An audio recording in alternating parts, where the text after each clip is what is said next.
welcome back again to the Snow Queen.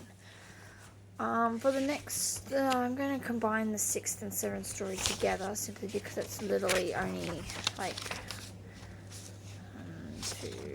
two more pages.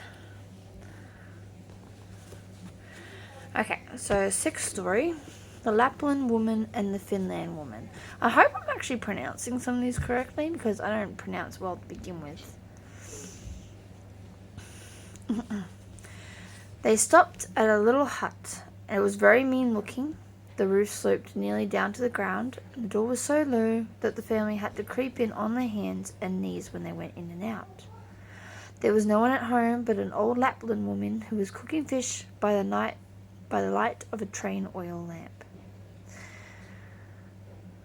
Which means they had trains, I'm guessing. If it's a train oil lamp, it means they had enough technology for trains. I'm guessing that that's the description they're using.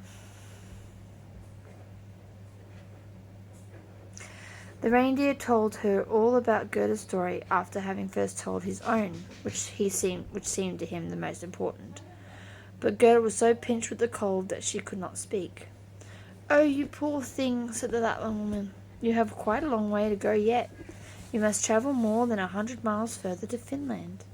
The Snow Queen lives there now, and she burns bagel lights every evening. I shall write a few words on a dried stock fish, for I have no paper, and you can take it from me to the Finland woman who lives there. She can give you better information than I can." So what, she's the only woman in Lapland, and she's the only woman in Finland? So when Gerda was warmed and had taken something to eat and drink, the woman wrote a few words on a dried fish, and told Gerda to take great care of it. She then tied her again onto the reindeer, and he set off at full speed. Flash, flash went the beautiful blue northern lights in the air the whole night long, and at length they reached Finland and knocked at the chimney of the Finland woman's hut. How do they know who she was? I mean, she wouldn't have it written on her house, I don't think. Did they just assume because she's in Finland and she's a woman that was a Finnish woman, or what? I don't know. For it had no door above the ground. They crept in, but was so terribly hot inside that the woman wore scarcely any clothes.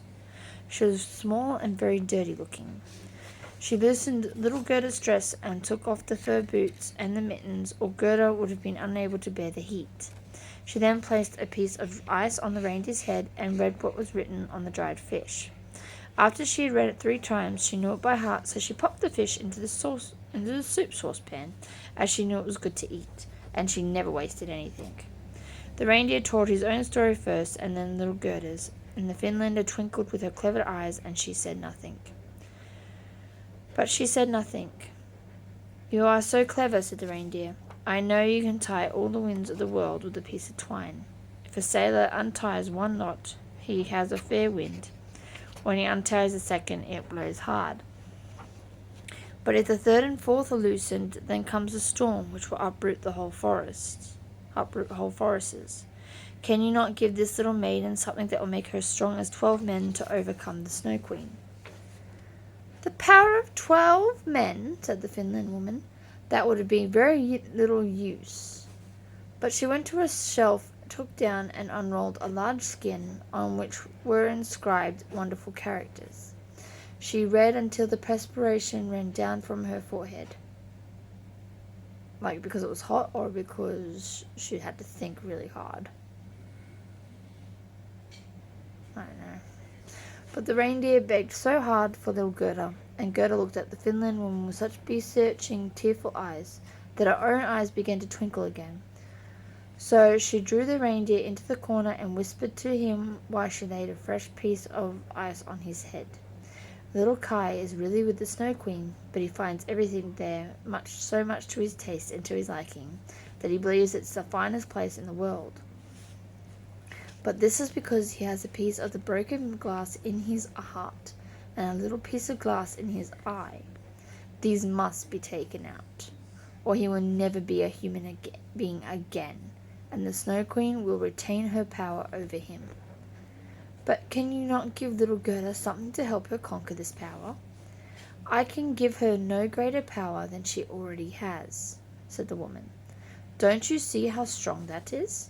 How men and women are obliged to serve her, and how well she has gotten through the world, barefooted as she is.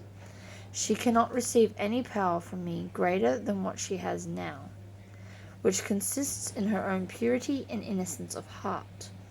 If she cannot herself obtain access to the Snow Queen and remove the glass fragments from little Kai, we can do nothing to help her. 2 miles from here, the Snow Queen's garden begins. You can carry the little girl so far and set her down by the large bush which stands in the snow, covered with red berries. Do not stay gossiping, but come back here as quickly as you can. Then the Finland woman lifted Gerda upon the reindeer, and he ran away with her as quickly as he could. Oh, I have forgotten my boots and my mittens, cried little Gerda as soon as she felt the cutting cold. But the reindeer dared not stop. So he ran on till he reached the bush with the red berries, and he set Gerda down, and he kissed her, and the great bright tears trickled over the animal's cheeks. Then he left her and ran back as fast as he could. There stood poor Gerda, without shoes, without gloves, in the midst of cold, dreary, ice-bound Finland. She ran forward as quickly as she could. Then when a whole regiment of snowflakes came round her, they did not, however, fall from the sky, which was quite clear and glittering with the northern lights. The snowflakes ran along the ground, and the nearer they came to her, the larger they appeared. Gerda remembered how large and beautiful they looked through the burning glass. But these were really larger and much more terrible, for they were alive and were the guards of the Snow Queen, and had the strangest shapes. Some were like great porcupines, others like twisted serpents with their heads stretching out, and some few were like little fat bears with their hair bristled. But all were dazzling white, and all were living snowflakes. Then little Gerda repeated the Lord's Prayer, and the cold was so great that she could see her own breath come out of her mouth like steam as she uttered the words. The steam appeared to increase as she continued her prayer, until it took the shape of 2 little angels who grew larger the moment they touched the earth. They all wore helmets on their heads and carried spears and shields. Their number continued to increase more and more, and by the time Gerda had finished her prayers, a whole legion stood round her.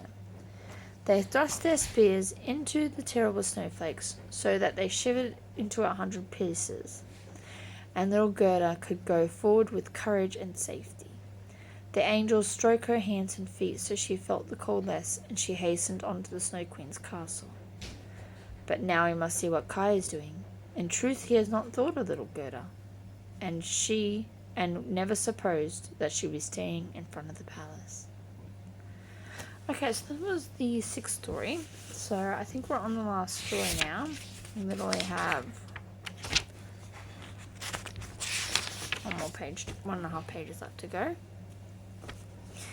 Alright, so this is the 7th story of the Palace of the Snow Queen and what happened there at last. The walls of the palace were formed of drifted snow, and the windows and doors of the cutting winds. There were more than 100 rooms in it, as if they ought all been formed with snow blown together. The largest of them extended for several miles. They were all lighted up by the vivid lights of the aurora, and were so large and empty, so icy cold and glittering. There were no amusements here, not even a little bear's ball, which, when the storm, might have been the music. The bears could have danced on their hind legs, and shown their good manners. There was no pleasant games of snapdragon, or touch, or even gossip over the tea-table, for the young lady foxes. Empty, vast, and cold were the halls of the Snow Queen. I'm guessing a lot of animals lived there, because he's named a whole bunch of animals. So, yeah, so there probably would have been lots of different types of animals there that also live in cold, like snow foxes, polar bears, might be I'm not sure what else is in the penguins. What if there's penguins in there? That'd be cool. Empty, vast, and cold were the halls of the Snow Queen. The flickering flame of the northern lights could be plainly seen, whether they rose high or low in the heavens, from every part of the castle. In the midst of its empty, endless halls of snow was a frozen lake, broken on its surface into 1,000 forms. Each piece resembled another, from being in itself perfect as a work of art. And in the center of this lake sat the Snow Queen, when she was at home. She called the lake the Mirror of Reason, and said that was the best, and indeed the only one in the world. Little Kai was quite blue with cold, indeed almost back, but he did not feel it. Oh. Okay, so I assumed that when she kissed him, he couldn't feel it anymore. I thought that, he was immune to cold. But I'm guessing he just doesn't feel cold. Even though his body's like, I think we're dying. So that's a bit interesting. For the Snow Queen had kissed away the icy shiverings, and his heart was already a lump of ice. He dragged some sharp, flat pieces of ice to and fro, and placed them together in all kinds of positions, as if he wished to make something out of them. Just as we try to form various figures with little tablets of wood, which we call a Chinese puzzle. Yeah, Mum?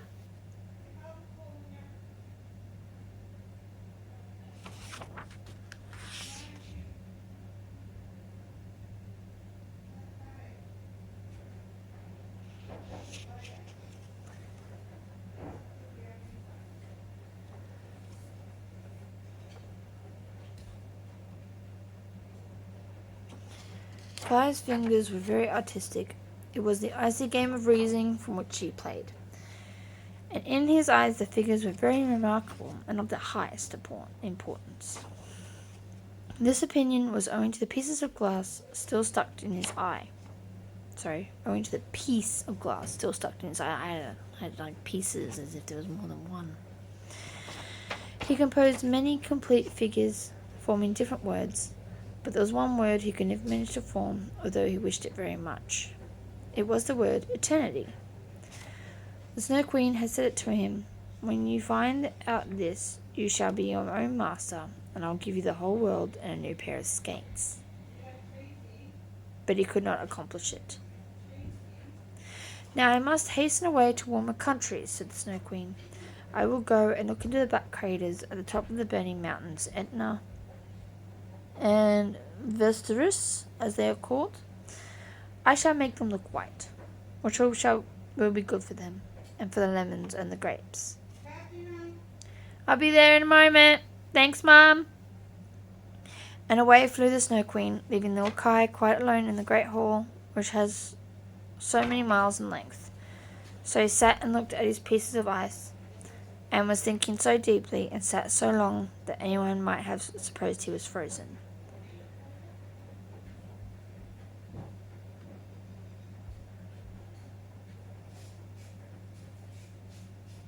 Just at this moment, it happened that little Gerda came through the great doors of the castle.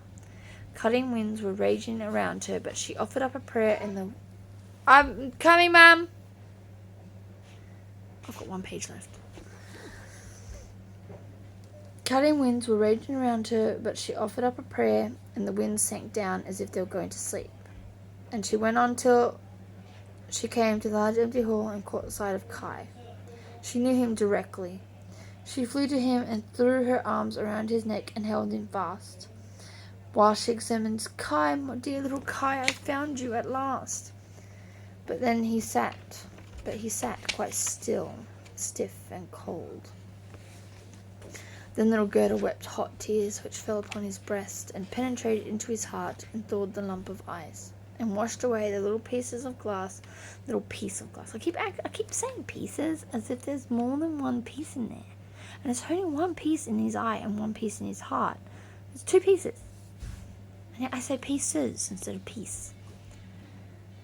And washed away the little piece of glass which had stuck there. Then he looked at her, and she sang, "Roses bloom and cease to be, but we shall the Christ child see." Then Kai burst into tears, and he wept so that a splinter of glass swam out of his eye. Then he recognized Goethe, and said joyfully, "Goethe, dear little Goethe, where have you been all this time, and where have I been?" And he looked all around him, and said, "How cold it is, and how large and empty it all looks." And he clung to Gerda, and she laughed and wept for joy. It was so pleasing to see them that the pieces of ice even danced about, and when they were tired and went to lie down, they formed themselves into the letters of the word, which the Snow Queen had said he must find out before he could be his own master and have the whole world and a new pair of skates. Then Gerda kissed his cheeks, and they became blooming, and she kissed his eyes, and they shone like her own. She kissed his hands and feet, and then he became quite healthy and cheerful. The Snow Queen might have come home now when she pleased, for there stood in his certainty of freedom, and in the word she wanted, written in shining letters of ice. They took each other by the hand and went forth from the great palace of ice. They spoke of the grandmother and of the roses on the roof, and as they went on, the winds were at rest, and the sun burst forth. When they arrived at the bush with red berries, there stood the reindeer waiting for them. He had brought another young reindeer with him, whose udders were full, and her children drank her warm milk and kissed her on the mouth. Then they carried Kai and Gerda first to Finland woman, where they warmed themselves thoroughly in the hot room, and she gave them directions about their journey home. Next they went to the Lapland woman, who had made some new clothes for them and put their sleighs in order. Both the reindeer ran by their side and allowed them as far as the boundaries of the country, where the first green leaves were budding. And here they took leave of the two reindeer and the Lapland woman, and all said farewell. Then the birds began to twitter, and the forest too was full of young leaves, and came out of it a beautiful horse, which Gerda remembered, for it was one who had drawn the golden coach. A young girl was riding upon it, with a shiny red cap on her head and pistols in her belt. It was a little robber maiden who got tired of staying at home. She was going first to the north, and if that did not suit her, she meant to try some other part of the world. She knew Gerda directly, and Gerda remembered her. It was a joyful meeting. "You are a fine fellow to go gadding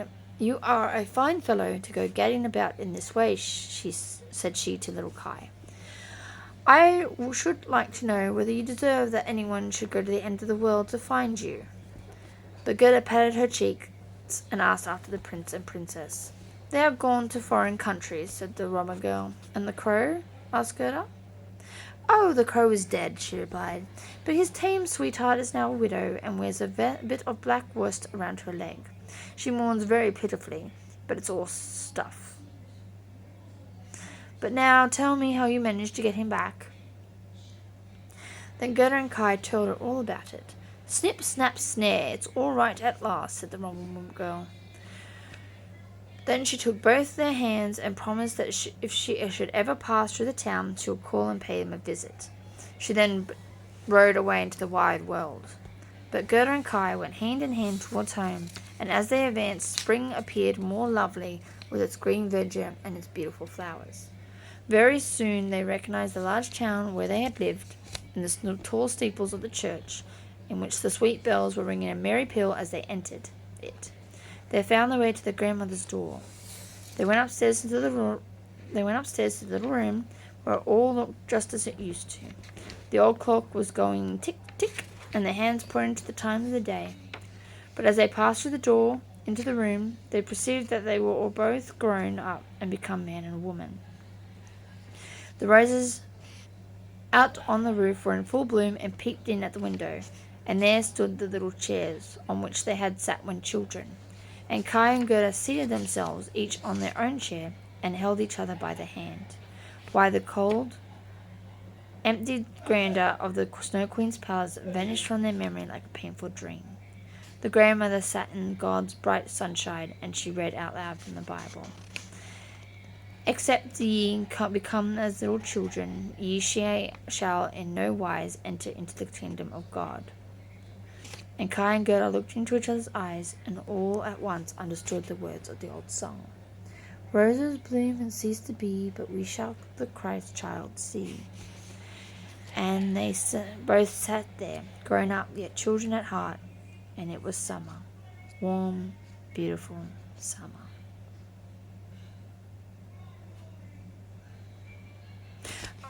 Okay, I assumed that only a year had passed when she left to go find Kai. But judging the fact that they are now adults, when she would have left as a child, maybe it was longer than I thought. Maybe she was captured longer than I thought. Maybe she was at the Prince and Princesses longer than I thought. Oh, okay. I'm starting to think that maybe she was at the witch's house longer than we thought. Like, way longer. Something interesting to think about.